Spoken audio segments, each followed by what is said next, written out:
Break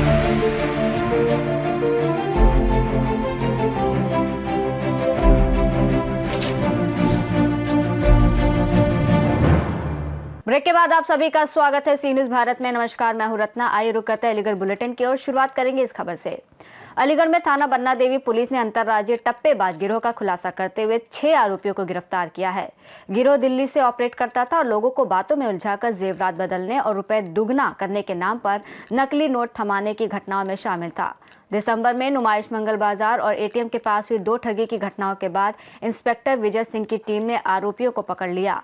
पूछताछ में आरोपियों ने 8 घटनाओं की काबुली दी और वहीं गिरोह लगभग 5 साल से सक्रिय बताया जा रहा है। आरोपियों को न्यायालय में पेश कर जेल भेज दिया गया है। लोग हैं जो पकड़े गए हैं और क्या किस तरीके से ठगी किया करते थे? देखिए, जनपद अलीगढ़ में लगातार हो रही टप्पेबाजी की घटनाओं में जो है कार्रवाई करते हुए थाना बन्ना देवी की पुलिस ने अपने पिछले 3 मामलों की जो इंक्वायरी कर रही थी उसी में कल उनको ये रात्रि में 27-28 की रात्रि में सूचना प्राप्त हुई कि वैसे ही टप्पेबाज जो है पुनः घटना कारित करने वाले हैं। इस गोपनीय सूचना पे दबिश दी गई तो नुमाइश ग्राउंड से कुल 6 लोगों को गिरफ्तार किया गया, जिनके पास से नकली नोट और कागज के कुछ नोटों के साइज के कागज जो ये नकली गड्डी बनाते थे उसके ऊपर और नीचे असली नोट लगाते थे और इस तरीके से लोगों को ब्लफ करते थे। इनके पास से जो है एक यूपी 32 नंबर की वर्ना कार, एक बिना नंबर प्लेट की स्कूटी, एक तमंचा, 5 अदद कारतूस, एक चाकू और 200 की 4 गड्डियाँ, 100 की 4 गड्डियाँ, इसके अतिरिक्त लगभग 75,000 रुपये ओरिजिनल बरामद हुए हैं। नोट गिनने की एक मशीन भी बरामद हुई। पूर्व में इनका आपराधिक इतिहास रहा है। इसमें एक जो शकील है जो रोरावर क्षेत्र का रहने वाला है, ये मास्टरमाइंड है। इसके अतिरिक्त गुड्डू और दानिश हैं जो इसी के गैंग के हैं। इसमें ये जो गैंग ऑपरेट होता है ये दिल्ली से ऑपरेट हो रहा था और इसमें अंतर्राज्यीय स्तर के लोग शामिल हैं, जिसमें से 3 अन्य लोगों को भी गिरफ्तार किया गया है, जिसमें से विजय, शुभकरण और आर्यन राज हैं। विजय जो है बस्ती का रहने वाला है, शुभकरण ये गोंडा का रहने वाला है और आर्यन राज बिहार के सीतामढ़ी का रहने वाला है। कार इनके पास से बरामद हुई है। कार का इन्वॉल्वमेंट क्या रहता था इन लोगों का? ये कार लेके आते थे। इनका मोडस ऑपरेंडी ये है कि ये जो पक्ष है ये आता था यहाँ पे, इनसे वो नकली नोट वोट लेता था और फिर इसको जो है बाहर ठगी में यूज करते थे। नकली नोट कितने बरामद हुए इनके पास? देखिए, इनके पास से बताया था 4 200 की, 4 100 की और अन्य गड्डियां बरामद हुई। इसके अतिरिक्त कागज बरामद हुए जो असली नोटों के बीच बनाकर रखे जाते थे। कितने लोग हैं टोटल ये 6 लोग हैं। सर, ये इनकी गाड़ी खुद की अपनी है कि किराए पे लाती है? ये किराए पे लेके आए हैं और इसमें शायद स्कूटी इनकी अपनी है जो बिना नंबर प्लेट की यूज कर रहे हैं। सभी आरोपी गिरफ्तार है? सभी आरोपी गिरफ्तार हैं। इसका मुख्य अभियुक्त जो है सिफारिश है और उसकी पत्नी है, वो इसमें वांछित है, उनकी भी गिरफ्तारी के प्रयास किए जा रहे हैं। सर, इनका कोई आपराधिक इतिहास भी है? इनका आपराधिक इतिहास है। इसमें जो शकील है उसका पूरा गैंग है जिसपे गैंगस्टर लगा था। शकील 2024 में जो है गैंगस्टर के मामले में जेल जा चुका है।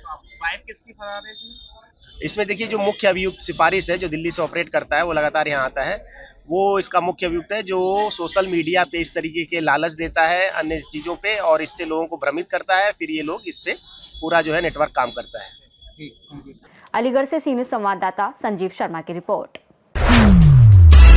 इसी के साथ रुक करेंगे अगली खबर की ओर। बता दें कि अलीगढ़ महानगर के नौरंगाबाद स्थित ज्वालापुरी पीली कोठी गली नंबर 5 में 25 दिसंबर से 1 जनवरी तक शिव महापुराण कथा का आयोजन किया जा रहा है, जिसका व्यास सोनू गोस्वामी 1 बजे से 5 बजे तक कर रहे हैं। कथा के दौरान भगवान भोलेनाथ की बारात कथा स्थल से नगर भ्रमण के लिए निकली, जहां भक्तों ने फूल बरसा कर माल्यार्पण कर और ढोल नगाड़ों की धुन पर नृत्य कर स्वागत किया।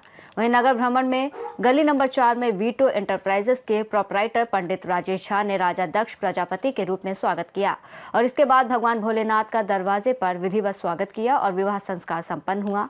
इसके बाद बारात में आए भक्तों के लिए प्रति भोज का आयोजन किया गया। इस अवसर पर तान्या शर्मा, पंडित नारायण दत्त शर्मा, प्रदीप वैश्य सहित कई गणमान्य लोग मौजूद रहे। महापुराणी कथा का मंगल में गुणगान चल रहा है जी। आज शिव बारात निकाली जा रही है नौरंगाबाद क्षेत्र में ज्वालापुरी 5 नंबर गली पीली कोठी से। शिव पुराण कथा का निवारण हुआ था और आज इसमें शिव बारात निकल रही है शिव बारात और इसमें हमें निमंत्रण मिला है। हमारा सौभाग्य है कि आज हम शिव बारात में सम्मिलित होने आए हैं। मैं अर्धनारीश्वर शक्ति सत्संग आरती श्रीवास्तव के अंदर विश्व हिंदू परिषद। किस तरह का संदेश रहेगा कथा के अंदर? हमारा यही कथा का संदेश है कि हमारे भारत की उन्नति हो, हमारे भारत में भ्रष्टाचार जो बढ़ गया है वो खत्म हो जाए और सब स्वस्थ रहें, अच्छे रहें। हमारी यही भगवान बाबा भोलेनाथ से प्रार्थना है। बोलो ओम नमः पार्वती पतये हर हर महादेव। भैया ये 25 तारीख से शिव महापुराण का आयोजन हो रहा है। 25 कलश यात्रा निकली, आज 28 तारीख में एक भव्य शिव बारात का आयोजन हुआ, जिसमें सभी ने बढ़ चढ़ कर भाग लिया। मुझे लग रहा है ऐसी इस इतिहास में कभी भव्य बारात नहीं निकलेगी, जो इतना उत्साह था सभी लोगों में। बड़े भव्य तरीके से शिव बारात को निकाला और आज रस्म से सारे कार्य हुए। रात्रि में अछूता हुआ, हल्दी के कार्य हुए, मेहंदी भी बटी और अब जो है बारात में सभी ने बढ़ चढ़ करके बड़ा भाग लिया। विभिन्न स्थानों से बारात होती हुई आई और हमारे बीटो इंडस्ट्रीज के प्रोप्राइटर श्री राजेश झा जी के यहाँ पर इस बारात का स्वागत हुआ, दरवाजे की रस्म हुई। अब हमारे यहाँ पर जयमाला का कार्यक्रम होकर के सारे काम संपन्न यही हो जाए। किस तरह का संदेश मैं कहता हूँ, ये भव्य बारात जो निकली है, ऐसी सुप्राण हमेशा और कुछ समय बाद होनी चाहिए, जिससे हमारे छोटे बच्चों को भी मालूम पड़े कि देखो भगवान की भक्ति में कितना बड़ा वो है। गलत चीजों से बचेंगे और भगवान की भक्ति में रहेंगे। किस तरह का उत्साह भक्तों में उत्साह इस तरह आ रहा भैया, मेरा तो मुख से विकार बताना ही कह नहीं सकता मैं क्या हुआ। इतना भव्य बारात मैंने जीवन में आज तक न देख पाऊंगा और न देखी मैंने कभी। इतनी भव्य बारात निकली थी। अलीगढ़ से सीनू संवाददाता संजीव शर्मा की रिपोर्ट। रुक करेंगे अगली खबर की ओर। बता दें, अलीगढ़ के इगलास थाना क्षेत्र में एक मजदूर मजदूरी पर जाते समय अपनी बाइक सहित नाले में गिर गया, जिससे उसकी मौके पर मौत हो गई। स्थानीय पुलिस और लोगों की मदद से मजदूर को नाले से बाहर निकाला गया, लेकिन चिकित्सकीय मदद से पहले ही उसकी मौत हो चुकी थी। पुलिस ने शव को कब्जे में लेकर पोस्टमार्टम हाउस भेज दिया। घटना से मृतक के परिजनों में गम का माहौल है, क्योंकि परिवार का पालन पोषण करने वाला घर का इकलौता मुखिया नाले में गिरने से मृत हो गया। पुलिस ने परिजनों को घटना की सूचना दी और वो पोस्टमार्टम हाउस पहुंचकर मृतक का अंतिम दर्शन करने पहुंचे। अलीगढ़ से सीनियर संवाददाता संजीव शर्मा की रिपोर्ट। रुक करेंगे अगली खबर की ओर। अलीगढ़ में एक मुस्लिम व्यक्ति ने अवैध असलहा के बल पर हिंदू युवती के साथ बलात्कार किया। आरोपी ने ब्यूटी पार्लर के अंदर घुसकर जबरन महिला के साथ दुष्कर्म किया। बताया जा रहा है कि आरोपी लगातार हिंदू महिला पर धर्म परिवर्तन करने का दबाव बना रहा था। आरोपी ने महिला को अपने झांसे में लेकर 5 लाख रुपए की ठगी भी की है। घटना के बाद पीड़ित महिला ने एसएसपी दफ्तर में न्याय की गुहार लगाई है और इसके बाद एसएसपी के आदेश पर थाना क्वारसी में आरोपी के खिलाफ मुकदमा दर्ज हुआ। मुकदमा दर्ज होने के बावजूद भी थाना क्वारसी पुलिस ने आरोपी के खिलाफ कार्रवाई नहीं की है। आरोपी खुद को माफिया डॉन अतीक अहमद का भांजा बताता है। वहीं पीड़ित युवती ने कार्रवाई न होने पर परिवार सहित आत्महत्या की चेतावनी दी है। क्या नाम आपका? मेरा नाम प्रीति चौधरी। कहाँ की रहने वाली हैं आप? मैं खैरबाई पास राजनगर कॉलोनी रहने वाली हूँ सर। क्या मामला हुआ है? मेरे साथ ये मामला हुआ सर कि मेरा अपने पति से विवाद चल रहा था उच्च न्यायालय में। तो मैं उसके अपने मामले के विरुद्ध में वहाँ पे जाती थी अपने वकील के पास में, वहाँ पे चैम्बर में। तो एक दिन ये आया वहाँ पर, इसने मुझे देखा। मेरा देखने के बाद में मेरे पप्पू वकील से ऐसे नंबर लिया, इसार एडवोकेट पप्पू, उससे नंबर लिया। नंबर लेने के बाद में ये मेरे पास किसी न किसी बहाने कॉल करता रहा। तो मेरा एक सैलून था, ब्यूटी पार्लर था श्यामनगर में, सेंटर पॉइंट श्यामनगर के पास में। तो ये किसी न किसी बहाने आने जाने लगा।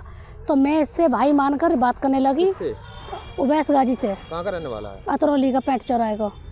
क्या मामला किया फिर उसने क्या करा सर, वो आने जाने लगा, ऐसी मीठी मीठी बातें करने लगा। तो फिर मुझे लगा सही है, मैं खुद परेशान थी तो मैं अपनी बातें कहीं ना कहीं शेयर तो मैं करती। तो मैं इसको भाई मान के इससे अच्छे से बात करने लगी और ये भी मुझसे ऐसी नाटक करता था कि मैं अपना बहन मानता हूँ, ये मानता हूँ, वो मानता हूँ। तो मैं इसकी बातों में आ गई। बातों में आने के बाद में सर इसने मुझसे कुछ दिन पीछे इसने अपनी मम्मी की तबीयत ख़राब बताई, अपनी माँ की, कि मेरी मम्मी की तबीयत ख़राब है। और इसको पता थी, मैं से ये बात शेयर कर रही थी कि मैं ये सैलून बंद करने के बाद में मैं अच्छा काम खोलूँगी। तो मैंने पैसा जोड़ लिए। तो इसने क्या करा सर, कुछ टाइम पीछे इसने बोला कि चौधरी साहब मुझे पैसा दे दो, मुझे ज़रूरत है, मेरी माँ की तबीयत ख़राब है। मैंने कहा अच्छा। तो इसने मुझे पैसा देखने के बाद में इसने मुझे ऐसा गुमराह करा। तो मुझे विश्वास हो गया कि ये पैसा मुझे दे देगा वापस। तो इसने मुझसे 5 लाख रुपए ले लिए और जैसे 5 लाख रुपए लेके आई तो इसने जो मैंने चीज़ पहने हुई थी इसने वो चीज़ भी उतरवा ली मुझसे। चीज़ उतरवाने के बाद में लगातार ये आता जाता रहा मेरे पास में। आने जाने के बाद में इसने फिर कुछ दिन पीछे जैसे मैंने फ़ोन करा, मैंने कहा मेरी चीज़ वापस करो, पैसा वापस करो। तो इसने क्या करा कि चीज़ वापस, पैसा वापस करने के बहाने ये आ तो गया कि बोला था मैं कल आऊँगा। आया ये दूसरे दिन। आने के बाद में इसने देखा कि मैं अकेली थी, कोई ग्राहक नहीं था मेरे ब्यूटी पार्लर पर। आने के बाद में इसने अंदर से कुंडी बंद करी और कुंडी बंद करने के बाद में इसने मुझसे बदतमीजी करी। और जैसे मैंने उसका बदतमीजी करी और मैंने ऐसे धक्का वक्का से लगाया इसको, तो इसने तुरंत रिवॉल्वर निकाल कर मेरे उस पर रख दी। क्या इसकी नीयत पहले से भी खराब थी? नीयत तो इससे पहले से भी खराब थी, पर मैं समझ नहीं पा रही थी। नीयत पहले से भी खराब थी इसकी, मैं समझ नहीं पा रही थी। और इसका यही काम है, ये बहुत सारी लड़कियों से टच में रहता है, हिंदू लड़की है बहुत सारी, जिनको ये मतलब उल्टा सीधा बहलाता रहता है, उल्टी सीधी बातें करता रहता है। और फिर उसके बाद में मैं समझ नहीं पाई, इसको ऐसे मतलब मीठा मीठा बोलता था, मैं उसको भाई मान के इसकी मदद करती रही। और उसके बाद में इसने मेरे रिवॉल्वर दिखाने के बाद में भाई की धमकी देते हुए तेरे भाई को ख़त्म कर दूंगा, ये वो करके इसने सर मेरे साथ मतलब गलत काम करा। गलत काम करने के बाद में फिर बहुत काफ़ी टाइम बीत गया। मैंने अपनी लाज लज्जा शर्म की वजह से मैंने किसी से अपनी बात शेयर नहीं करी, नहीं किसी को बताई। मैं फिर भी अपनी चीज़ें मांगती रही, पैसा मांगती रही। मैंने कहा ये सब चीज़ें मैं कहूँ ना कहूँ, मैं थोड़ा डरती रही अंदर से, क्योंकि इसने मुझे डरा दिया था कि मैं अतीक अहमद का सगा भान जाऊँ। इसके अतीक अहमद की चाची जो है, इसकी अतीक अहमद की बहन जो है इसकी चाची है सगी, माफिया अतीक अहमद। हाँ माफिया अतीक, हाँ। तो ये उसी का सहारा लेके ही मतलब निकल जाता है, ये उसी की धमकी देता रहता है। कह रहे मेरी तो गन हाउस की दुकान है, चूरन चटनी की दुकान थोड़ी है मेरी, कि जो मतलब वहाँ पे आदमी नॉर्मल आदमी आएगा वहाँ पे, मेरे यहाँ तो बदमाश आते हैं, मेरी तो गन हाउस की दुकान है। तो ये मतलब और एक इशारा करूँगा पता भी नहीं चलेगी तेरे परिवार की। इसका कोई गुंडाई मतलब उस तरीके से है कुछ रिकॉर्ड? इसका बिल्कुल रिकॉर्ड देंगे सर। इसने अपनी बीवी के साथ में बलात्कार करा है, इसने गैंग रेप करा है इसने, और पता नहीं भाभी के पास करा, भाभी के साथ करा, इसने कितने लोगों के साथ करा इसने। तो ये आपके साथ जो मामला हुआ ये लव जिहाद वाला मामला है? बिल्कुल सर, इसने मुझसे दबाव बनाता था ये मेरे साथ कि तुम धर्म परिवर्तन कर लो, ये कर लो, वो कर लो। और ये सब चीज़ें मैं लेके गई थी सीओ साहब के पास में, मैं एसएस साहब के पास में गई, उन्होंने मेरी एप्लीकेशन सीओ साहब के यहाँ पहुँचा दी। थाने का मामला है ये मैंने क्वारसी थाने पे रिपोर्ट दर्ज कराई थी। रिपोर्ट दर्ज पहले तो मेरी हुई नहीं थी, 20-25 दिन में भागती रही थी। तो पुलिस का क्या कहना है? पुलिस का ये कहना, मैं एसएस साहब के पास में गई थी, मुझे राय दी थी, तो मुझे एसएस साहब के पास में गई थी मैं, वहाँ पे अपने प्रेस ले जाने के बाद में फिर वहाँ पे एसएस साहब ने, कप्तान साहब ने सीओ थर्ड के यहाँ भेज दिया मुझे। सीओ थर्ड के यहाँ पे मैं 2 एप्लीकेशन लेके गई थी, एक मेरा माल का मैटर था दूसरे मूल्य से, और एक मेरा इस मूल्य से था। तो जब मैं ले गई तो मेरे सीओ साहब ने क्या करा, जो हेडिंग थी ना उसमें जो मैं लिख के ले गई थी अपनी एप्लीकेशन की, जो धर्म बदलने के लिए जो मुझे प्रेशर जो बना रहा था, तो उसका कारण क्या था? उसका कारण यही था कि बस इसे चीज़ ना देनी पड़े, मेरा पैसा वापस ना करना पड़े, और ये मेरे ऊपर कोई केस ना कर पाए। तो पुलिस ने क्या कार्रवाई करा? कोई कार्रवाई कुछ नहीं करी। बहुत 20-25 दिन भागने के बाद में मेरी जो है रिपोर्ट दर्ज हुई है, और उसमें भी कोई ऐसी नॉर्मल सी धारा लगाई है, कुछ नहीं लगा। जो मेरे 164 के बयान है उसमें रेप हुआ है? बिल्कुल सर हुआ है मेरे साथ रेप। किसने किया है? इसने अनिल गाजी, वैस गाजी ने। कहाँ का रहने वाला है ये अतरौली का पेट चौराहे का। तो पुलिस क्या कार्रवाई कर रही है इस मामले को? पुलिस अभी कोई कार्रवाई नहीं कर रही है। जो मैंने 164 बयान में दिए हैं, 164 बयान की धारा बढ़ाई नहीं है पुलिस ने। पुलिस पूरी तरह से इसके फेवर में है सर। चाहती क्या है आप? मैं चाहती क्या हूँ सर, इसके खिलाफ कार्रवाई हो, मुझे न्याय मिले। अगर न्याय नहीं मिलता है तो क्या करेंगे सर? मैं सुसाइड कर लूँगा अपने पूरे परिवार को लेकर। क्या करूँगी मैं बताइए? मैं कहाँ जाऊँ? मैं कप्तान साहब के पास जा रही हूँ, डीआई साहब के पास जा रही हूँ, मैं दौड़ भाग रही हूँ। 15-7 दिन का टाइम कप्तान साहब का होता है, 15 दिन का टाइम डीआई साहब का होता है। 7-15 दिन के बाद में इसने मेरे खिलाफ उल्टी एफआईआर करा दी। बताओ मैं कहाँ जाऊँगी? क्या मैं अपना डिस्ट्रिक्ट छोड़ दूँ? बताओ अपना घर छोड़ दूँ मैं? क्या नाम है आपका? मेरा नाम प्रीति चौधरी है सर। कहाँ की रहने वाली? मैं खैर बाईपास राजनगर कॉलोनी की रहने वाली हूँ। मेरा थाना बन्ना देवी लगता है। अलीगढ़ से सीनियर संवाददाता संजीव शर्मा की रिपोर्ट। अलीगढ़ में शरद मौसम ने अचानक पलटवार किया और शहर कोहरे की चादर में लिपट गया। सुबह से धुंध इतनी घनी रही कि दृश्यता कम हो गई और दिन भर धूप दिखाई नहीं दी, जिससे आम जनजीवन सुस्त पड़ गया। दिन का तापमान 19.2 डिग्री सेल्सियस और रात का 8.4 डिग्री सेल्सियस रहा। कोहरे के चलते वाहन चालकों को धीमी रफ्तार अपनानी पड़ी और स्कूल, बस और सार्वजनिक परिवहन प्रभावित रहे। लोग अलाव जलाकर और गर्म कपड़ों में खुद को ढकते दिखे। वहीं मौसम विभाग के अनुसार ठंड और कोहरा अगले कुछ दिनों तक बने रहने की संभावना है, जबकि चिकित्सक बुजुर्गों और बच्चों को विशेष सावधानी बरतने की सलाह दे रहे हैं। इस समय मैं गाड़ी से भी सफर कर रहा था, बहुत परेशानी हो रही है सफर करने में। हाथों में इतनी ठठोर और गलन हो रही है कि बिल्कुल गाड़ी नहीं चलाई जा रही। स्थिति इतनी खराब है कि क्या बताएं। देखिए, पहले हम लोग देखा करते हैं कि एनसीआर में पॉल्यूशन हुआ करता था, एक बहुत ज्यादा हुआ करता था। अब तो हम अलीगढ़ को देख रहे हैं, यहाँ बिल्कुल देहात क्षेत्र है और शहर है, हम दोनों के बीच में हाईवे पे हैं यहाँ, और यहाँ भी यही स्थिति है। एक बहुत ज्यादा है और आंखों में जलन है, ठंड से सिकुड़न है। फिर भी ठंड होने के नाते सूखी ठंड है, बारिश पड़ जाए तो शायद कुछ राहत हो सकती है, लेकिन आज की स्थिति में सांस लेने में दिक्कत है, आंखों में जलन है, बहुत सारी समस्याएं चल रही हैं। अलीगढ़ से सीनियर संवाददाता संजीव शर्मा की रिपोर्ट। इसी के साथ रुक करेंगे अगली खबर की ओर। अलीगढ़ में ससुराल और मायके पक्ष के बीच रविवार रात को कोतवाली नगर इलाके में झगड़ा हो गया, जिसमें दोनों तरफ से लाठी डंडों का इस्तेमाल हुआ। मारपीट में 4 महीने की गर्भवती महिला सहित 10 लोग घायल हो गए। पुलिस ने मौके पर पहुंचकर घायलों को जिला अस्पताल मरखान सिंह में भर्ती कराया, जहां से गंभीर हालत वाले 3 लोगों को जवाहरलाल मेडिकल कॉलेज रेफर किया गया।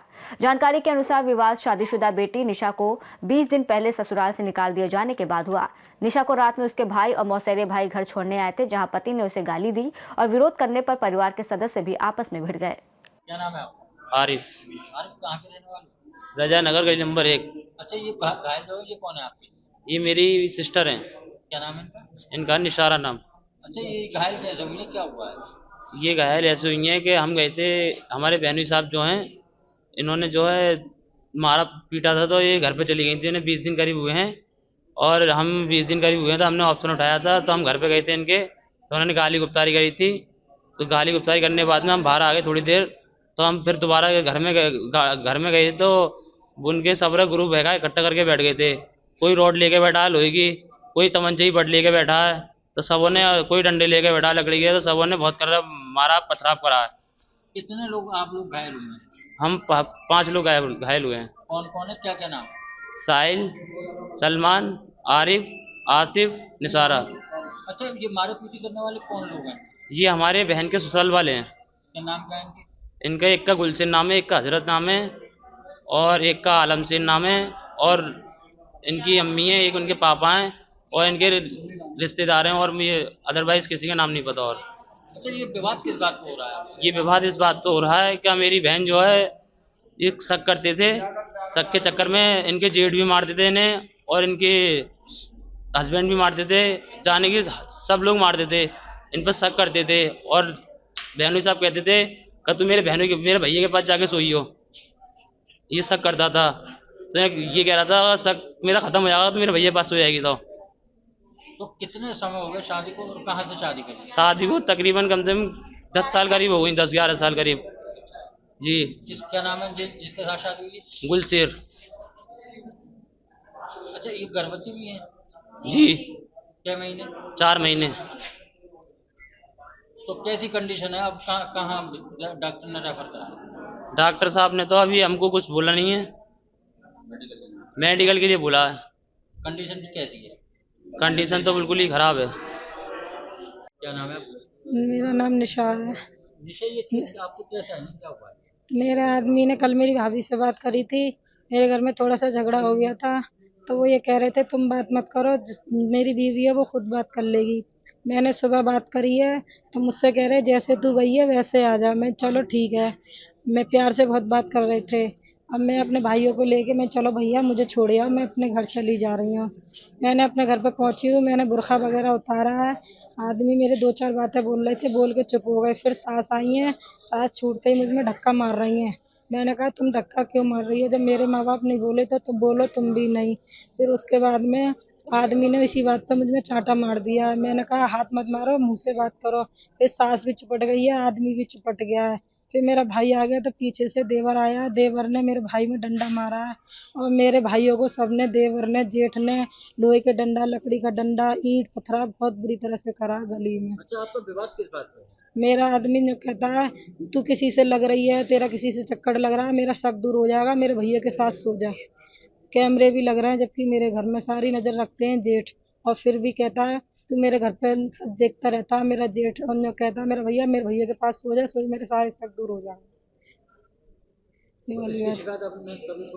मैंने नहीं करी, मैंने घर वाले मैंने कि चलो कोई बात नहीं, घर बिगड़ेगा, पर वही कहते थे, वही ऑप्शन उठाते। मैंने चलो कोई बात नहीं है, बात को क्या बढ़ाओ क्या बढ़ाओ, मैंने आज तक नहीं। मैं आज राजी रस्म में आ गई, फिर भी मेरे घर वालों ने कोई बात नहीं कही। इन लोगों ने, जेठ कह रहे थे घर में ले जा, घर में ले जाके मार सबों को, अंदर बंद कर ले। हजरत नाम है, गुलशन नाम है। अच्छा, आप किसी हाल से भी हैं? हाँ, मैं 4 महीने प्रेग्नेंट भी हूँ। कई बार मैंने अबॉर्शन भी करा दिया, मेरे 3 बच्चे भी हैं। कई बार मैंने अबॉर्शन भी करा दिया, 3 बच्चे भी हैं मेरे। अलीगढ़ से सीनियर संवाददाता संजीव शर्मा की रिपोर्ट।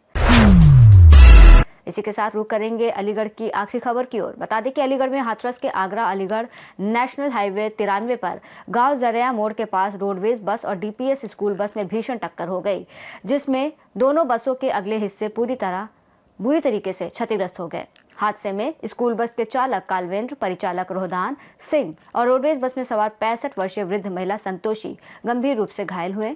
घटना के समय रोडवेज बस अलीगढ़ से आगरा जा रही थी, जबकि स्कूल बस सासनी से अलीगढ़ की ओर बढ़ रही थी। पुलिस ने मौके पर पहुंचकर घायलों को सासनी सामुदायिक स्वास्थ्य केंद्र में भर्ती कराया और यातायात को सुचारू किया। नाम है आपका? आप कहाँ क्या चला गाड़ी चला? कौन सी गाड़ी में थे? ये डीपीएस स्कूल की गाड़ी में थे। मैं कंडक्टर हूँ गाड़ी का। कंडक्टर। क्या हुआ था? आगे से रोड भी आए थे, हम सासनी से अलीगढ़ जा रहे थे। अच्छा। तो उस रोड में बस के आगे वो आई थी मोटरसाइकिल। अच्छा। तो उन्होंने साइड से बचाने के लिए वो इधर को घुस दी, हम इधर से हाथ से आ रहे थे, तो उसे आमने सामने से टक्कर। आपकी चोट आई है? और भी कोई सवारी थी? बच्चे थे? बच्चा कोई नहीं था, मैं और ड्राइवर थी केवल बस। क्या नाम है आपका? मेरा नाम शिवपाल यादव। ये घायल है, ये कौन है? ये संतोषी यादव। कहाँ से कहाँ जा रही थी? ये इनकी 65 की एज होगी। हम जा रहे गमी में नगोला से आगरा। रोडवेज में सवार थे आप? हैं? रोडवेज में। क्या हुआ था? सीट के पीछे ही बैठे थे। क्या हुआ था? हुआ ये था, मैं आगे कोई देख रहा था, तो रोडवेज तो ऐसी 40 की स्पीड में, 40-45 की स्पीड में इनकी बस स्कूल वाली जी ओवरटेक कर रहे थे। अच्छा। हाँ, अब वो बीच उतार था तो उसके बराबर मोटरसाइकिल आया। अच्छा, इनके सामने रोडवेज के बराबर मोटरसाइकिल थी, तो उसने दबा नहीं पाई रोडवेज। अलीगढ़ से सी न्यूज़ संवाददाता संजीव शर्मा की रिपोर्ट। इसी के साथ अलीगढ़ बुलेटिन में फिलहाल इतना ही। देश और दुनिया की तमाम बड़ी खबरों के लिए आप देखते रहिए सी न्यूज़ भारत।